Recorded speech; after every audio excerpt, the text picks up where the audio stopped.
আল্লাহ তাআলা বলে, বান্দা শোনো, মৃত্যুর যন্ত্রণা সত্য সত্যই আসবে, যেটার থেকে তুমি নিজেকে পলায়ন করছিলে, মরতে তুমি কখনোই চাচ্ছিলে না, কিন্তু এটা শুনে নাও, যে মৃত্যু তুমি কখনোই চাও না, সেই মৃত্যুর যন্ত্রণা তোমার আসবেই আসবে। সাকরাতুল মউত, হাত্তাকে এমনকি আল্লাহর নবী সাল্লাল্লাহু আলাইহি সাল্লাম পর্যন্ত ইন্তেকালের পূর্বে নবীজি হাদিসে স্পষ্ট আছে, আম্মা জান আয়েশা বলছেন, নবীজি সাল্লাল্লাহু আলাইহি সাল্লাম একটা বাটির মধ্যে পানি দিছে, আর নিজের পবিত্র ডান হাত মোবারক দিয়ে হাত দিয়া এই বাটির পানির মধ্যে চুবাইতেছিলেন, আর কপালের ঘাম মুছতেছিলেন নবীজি, আর বলতেছিলেন, লা ইলাহা ইল্লাল্লাহ ইন্না লিল মাউতি সাকারাত, আল্লাহ আপনি ছাড়া আর কোন ইলাহ নাই, আহা মৃত্যুর তো বড়ই যন্ত্রণা। নবীজি বলতেছিলেন, খুদ রাসূল বলতেছে, যার কষ্ট হওয়ার কোনো কারণ নাই, শুধু আল্লাহ তাআলা দেখাচ্ছিলেন, বন্ধু আপনার উম্মতের হালাত কেমন হয়। নবীজি বলতেছিলেন, হায় মৃত্যুর তো বড় যন্ত্রণা। হযরত ফাতেমা রাদিয়াল্লাহু তাআলা আনহা, ওই হাদিসে আছে, ফাতেমা রাদিয়াল্লাহু তাআলা আনহা তখন কাঁদতেছিলেন, নবীজির মেয়ে, আর কাঁদতে কাঁদতে বলতেছিলেন, ওয়া কারাবাহ ইয়া আবাতা, আরবীয় আফসোসের বাক্য, হায় আমার আব্বা, না জানি আপনার কি কষ্ট হচ্ছে। আল্লাহর নবীর সাথে সাথে বলছে, লা ইয়া ফাতেমা, না না ফাতেমা, কষ্ট হচ্ছে না, লাইসা আলা আবিকাল কারব বাদা হাদাল ইয়াউমি আবাদা। সুবহানাল্লাহ। বললেন নবী, ফাতেমা শোনো, আজকে তোমার বাবার জিন্দেগীর কষ্ট সমাপ্ত হচ্ছে, আজকের পরে আর তোমার বাবার কোনো কষ্ট থাকবে না। 23 বছর আমি দিবা নিশি মেহনত করছি, কষ্ট করছি, কাঁদছি, চোখের পানি ফেলছি, পাথরের আঘাত সয়েছি, পেটে পাথর বেঁধেছি, ক্ষুধার কষ্ট, দান দান শহীদ করেছি, সারা দেহ রক্তাক্ত হয়েছে, আমার অনেক কষ্ট হয়েছে, ঠিক মতো ঘুমাই নাই, ঠিক মতো খানা খাই নাই, ঠিক মতো রাত্রিতে বিশ্রাম করি নাই, বিবিরে সময় দেই নাই, পরিবারকে সময় দেই নাই, কাউকে ঠিক মতো সময় দিতে পারি নাই, কিছুই করতে পারি নাই দুনিয়ায়, বিশ্রাম, সুখ, আনন্দ, উপভোগ, শুধু মেহনতই করে গেছি, দিয়েই গেছি দাওয়াত, বলেই গেছি দুয়ারে দুয়ারে, দাঁড়ে দাঁড়ে, বারবার বারবার বারবার বারবার। নবীজি সাল্লাল্লাহু আলাইহি সাল্লাম কিতাবের মধ্যে আছে, আরবি কিতাবে তারিখে ইবনে খাল্লিকান, 4000 বার, 4000 বার শুধু আবু জেহেলকে কালেমার দাওয়াত দিয়েছে। বুঝে ধরে মিয়া, রাসূল সাল্লাল্লাহু আলাইহি সাল্লামকে চিনলেন তো নাই, অনর্থক ভালোবাসার এক অভিনয় করছি, মুখে এক ফোঁটা দাড়ি নাই, এবারটা আশেক, সারা জীবন 60 বছর বয়স, এবারটা অনবিরি খায়, এবারটা নবীরে ভালোবাসে। আরে মিথ্যুক রে, কত বড় মিথ্যুক এটা। 1 মাস কইতে পারতো না টানা 1 মাস, যে আমি টানা 1 মাস মেসওয়াক করছি, এটা বলতে পারবে না, এবারটা নবীরে ভালোবাসে, এবারটা গাইল্লায় অন্য করে। আমার খুব হাসি আসে, জানে কি জবাব দিত এগুলারে, কি তো জবাব দিব মেয়ে, কি জন্য জবাব দিব?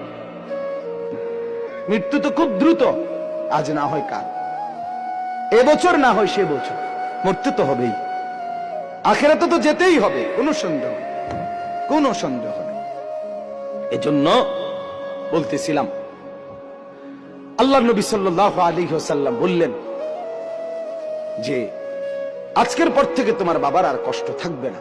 আমার বলার উদ্দেশ্য হলো, সাকরাতুল মাউত, মৃত্যুর যন্ত্রণা, প্রত্যেককে মৃত্যুর পূর্ব মুহূর্তে মৃত্যুর যন্ত্রণা সইতে হয়, ভীষণ যন্ত্রণা, ভীষণ ভীষণ, কিন্তু ঈমানদার সেই যন্ত্রণার মধ্যেই মজা পায়, মৃত্যুর সেই যন্ত্রণার মধ্যেই আনন্দ পায়। ঝাল তো খুব হয়েছে, কিন্তু স্বাদও তো লাগতেছে, ঠিকই না বলেন? শীতকালীন তরকারি তো ঝাল হইছে, বাকি শীতের ঠান্ডার মধ্যে শীত ঝাল তরকারি খাইতে মজাও তো পাচ্ছে, ঠিক এরকম মৃত্যুর যন্ত্রণা হইতেছে ঠিক, কিন্তু এই যন্ত্রণা মনে যেন ছিঁড়ে ভিড়ে যাচ্ছে, কিন্তু ঈমানদারের দিল খুশি, কিছুক্ষণের মধ্যেই আমি আমার মাওলার জান্নাত দেখতে পাবো। এটা তখন তাকে সব কষ্ট ভুলায় দেয়, সব কষ্ট ভুলায়।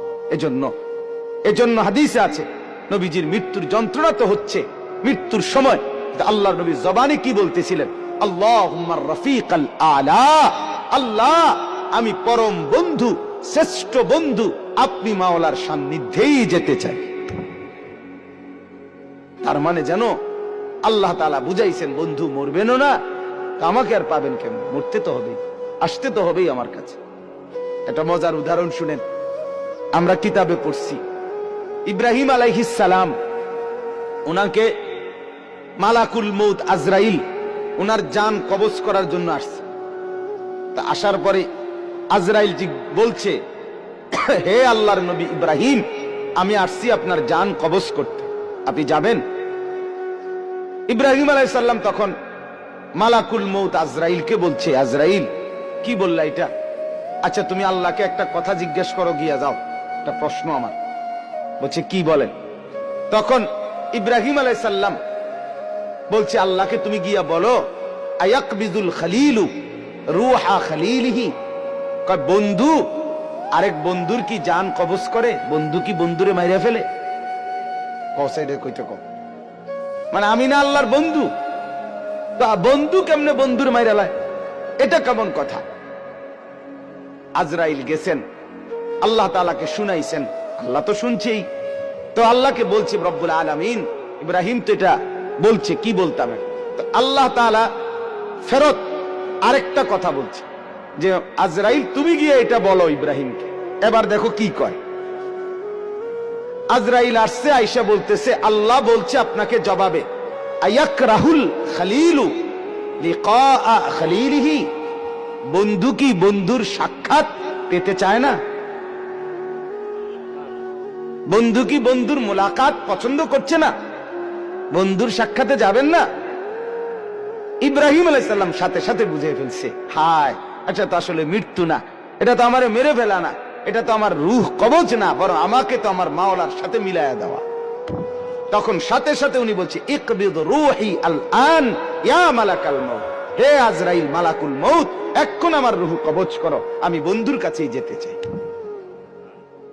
তাহলে সাকরাতুল মউত, মৃত্যুর যন্ত্রণা সহজ হয়, লাঘব হয়, আসানি হয় যদি কোনো মৃত্যু পথযাত্রী মুমূর্ষ ব্যক্তির সামনে সূরা ইয়াসিন তেলাওয়াত